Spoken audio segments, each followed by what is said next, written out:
Hello दोस्तों, एक बार फिर से स्वागत है आपका हमारे यूट्यूब चैनल पर। बात करने वाले हैं सीटेट एग्ज़ाम को लेकर। आपको पता है कि सीटेट एग्ज़ाम के फॉर्म या आवेदन शुरू हो चुके हैं। तो इसमें सबसे बड़ा जो आपको चूज़ करना होता है वो रहता है भाषा का, कि आप कौन सी भाषा लेंगे। अगर आपने भाषा या लैंग्वेज बोल सकते हो, लैंग्वेज का सही सिलेक्शन कर लिया है तो आपको ये पहली बार में ही सफलता दिला सकती है, क्योंकि भाषा चूज़ करना काफ़ी महत्वपूर्ण होता है इस एग्ज़ाम के अंदर। यदि आपकी भाषा का सही लैंग्वेज आपने चूज़ करी है तो पहली बार में पास होने के लिए सबसे आसान ट्रिक यही है आपकी भाषा की।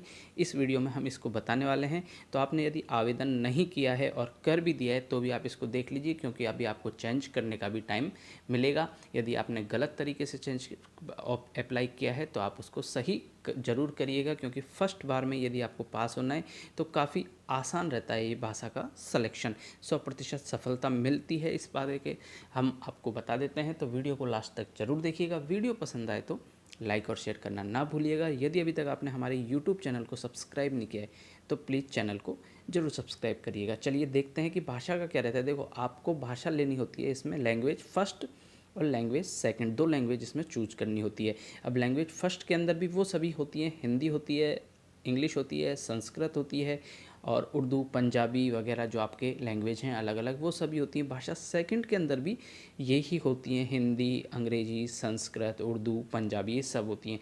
पर इनमें से आपको एक भाषा फर्स्ट में लेनी होती है और एक ही भाषा सेकंड में लेनी होती है। तो यदि आप कौन सी भाषा ले सकते हो, देखो हिंदी, अंग्रेजी और संस्कृत ये है कॉमन, यानी कि ये अधिकतर स्टूडेंट यही लेते हैं। हिंदी, अंग्रेजी, संस्कृत, पंजाबी, उर्दू, सिंधी, इनके स्टूडेंट थोड़े कम मिलते हैं।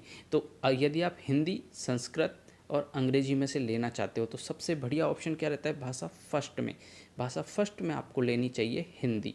भाषा फर्स्ट में आपको क्या लेनी चाहिए, हिंदी।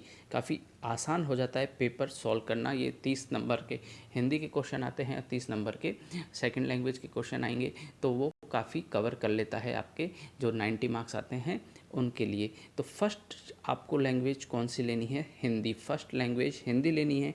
और यदि इन तीनों में से फिर से आपसे चूज़ करना हो तो आपको इसमें सेकंड लैंग्वेज लेनी है संस्कृत। सेकंड लैंग्वेज कौन सी लेनी है, यदि आपकी संस्कृत अच्छी है, थोड़ी बहुत ठीक है, और इंग्लिश अच्छी नहीं है तो, यदि इंग्लिश भी ठीक है तो आप सेकंड लैंग्वेज फिर इसमें इंग्लिश ले लीजिए।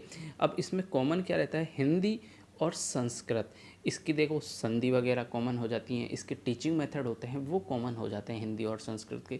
तो काफ़ी फ़ायदा मिलता है। यदि आपकी हिंदी अच्छी है तो आपको संस्कृत लेने में फ़ायदा रहेगा, और थोड़ी बहुत भी इंग्लिश ठीक है और संस्कृत बिल्कुल ही बेकार है तो आप फिर इंग्लिश लीजिए। लेकिन फर्स्ट लैंग्वेज आपको इसमें क्या लेनी है, हिंदी लेनी है। फर्स्ट लैंग्वेज आपको इसमें लेनी है हिंदी, और सेकंड लैंग्वेज आप अंग्रेजी और संस्कृत में से चूज़ कर सकते हो। लेकिन फर्स्ट अंग्रेजी और संस्कृत ना लेकर फर्स्ट हम आपको बता देते हैं, फर्स्ट आपको हिंदी लेनी है और सेकंड में आपको अंग्रेजी और संस्कृत में से चूज करना है। तो जिनकी अगर हिंदी अच्छी है, ठीक ठाक है, और थोड़ा बहुत संस्कृत भी वो समझ सकते हैं तो उनको फर्स्ट लैंग्वेज हिंदी लेनी है, सेकंड लैंग्वेज संस्कृत लेनी है। लेकिन अगर उनकी संस्कृत एक बार आप ट्राई कर लीजिए फॉर्म अप्लाई करने से पहले। जो पिछले साल के पेपर आए, जैसे पिछली बार जो पेपर आया था वो थोड़ा टफ था, टफ लैंग्वेज थी संस्कृत की, तो आप एक बार पढ़ के देख लीजिएगा, क्योंकि आपको वो चीज़ समझ आ रही है या नहीं आ रही है, बिल्कुल भी नहीं आ रही है आपको समझ में क्या लिखा हुआ है, फिर आप उसकी जगह इंग्लिश ही लीजिए। इंग्लिश आपकी काफ़ी हेल्पफुल रहेगी उस हिसाब से। लेकिन फर्स्ट हिंदी लीजिए, सेकंड इन दोनों में से आपको चूज़ करना है,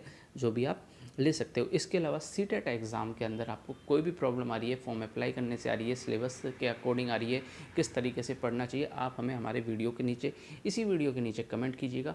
हम उसका आपको ज़रूर रिप्लाई देंगे, उसका सॉल्यूशन आपको ज़रूर बताएंगे। धन्यवाद फ्रेंड्स।